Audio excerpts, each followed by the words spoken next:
We want to take a moment to celebrate a remarkable politician who has fought for the great state of Michigan for more than 50 years in her many different roles in government. Senator Debbie Stabenow is now saying goodbye to her life as a lawmaker as we close out 2024. But she leaves behind a legacy that opened doors for women and many others to follow. I got a chance to speak to the senator to hear firsthand what she's most proud of and what she plans to do next. As a mom, grandmother, and trailblazing politician, Senator Debbie Stabenow will be a hard act to follow. After more than 5 decades of service in various roles in government, she has accomplished a lot. What are you most proud of in terms of your accomplishments? You know, I'm often asked that, and it's tough to find one issue. Being the leader in protecting the Great Lakes, transforming community mental health, and then of course my work on agriculture. I think the biggest thing for me though is the ability to work across the aisle, respect other people, get things done. As the first female U.S. Senator from Michigan, she has faced some roadblocks and criticism, but nothing she could not get past or rise above. What were the biggest challenges you faced as a woman in politics, and how did you overcome them? There's been a lot of change, a lot of us moving step by step, women stepping forward. Instead of waiting to be asked to run for office, women are now stepping forward and saying, I would like to do that. I believe I can contribute.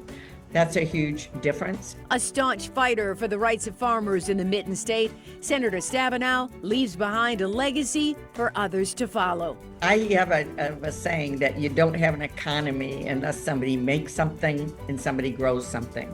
And that's what we do in Michigan.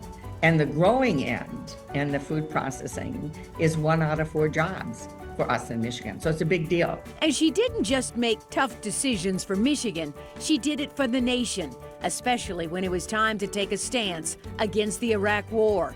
She says she did not bend due to political pressure. She stood on her principles. We had been attacked on 9/11. I had supported our effort to go into Afghanistan, but I didn't see the evidence that Iraq was involved in this.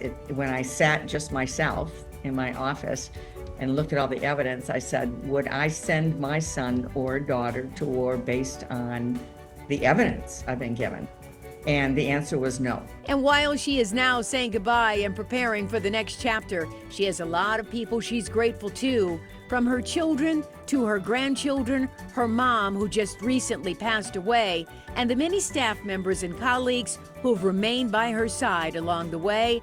And to those coming behind her, we have the greatest country in the world, and we need to be engaged. We need to be engaged to vote, to participate, and make sure that our country really fulfills the ideals that we were based on. Senator Stabenow says she will remain here in Michigan and will certainly cheer on the woman who is taking over her seat in the new year, Congresswoman Alyssa Slatkin. We simply say, Senator Stabenow, thank you for your service to the great state of Michigan. We wish you well in your retirement.